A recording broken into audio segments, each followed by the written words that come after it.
ఇద్దరు అభ్యర్థులు పాల్గొన్న ఒక ఎన్నికలో చెల్లిన ఓట్లలో 55% ఒకరికి పడ్డాయి. 20% ఓట్లు చెల్లనివ్వండి. మొత్తం ఓట్ల సంఖ్య 7,500 అయితే రెండో అభ్యర్థికి ఎన్ని సక్రమమైన ఓట్లు వచ్చాయని అడుగుతున్నాను. ఈ చెల్లని ఓట్లు అంటే మురిగిపోయిన ఓట్లు అనేది చెల్లని ఓట్లు.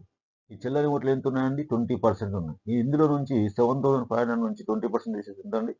1,500 వస్తుంది చూడండి. 7,500 ఇంటూ 20/100 కదా. 20% అంటే 2 జీరోస్ క్యాన్సిల్ అండి. ఇక్కడ 2 జీరోస్, ఇక్కడ 2 జీరోస్ క్యాన్సిల్ అయిపోతే 20 ఇంటూ 75 ఎంత అండి? 1,500 వస్తుంది. ఓకే.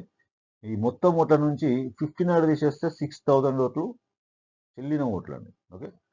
వ్యాలిడ్ ఓట్లు అనేది 6,000. ఈ 6,000లో ఒకరికి ఎన్ని పడ్డాయండి? ఈ 6,000 అనేది 100% అనుకుంటే ఒకరికి ఎన్ని పడ్డాయి? గెలిచిన అభ్యర్థికి 55% పడ్డాయండి. ఓకే. 55% ఒకరికి పడితే మిగతా ఎంత అండి? మిగతా 45% ఉంటాయి. రెండో వ్యక్తికి ఎంత అండి?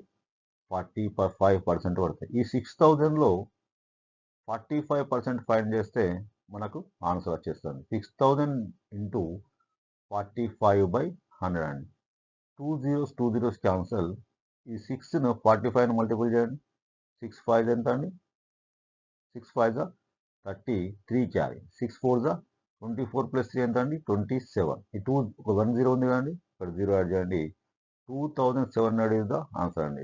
First option is the correct answer. నచ్చితే లైక్ చేయండి, సబ్స్క్రైబ్ చేయండి, షేర్ చేయండి. Thank you.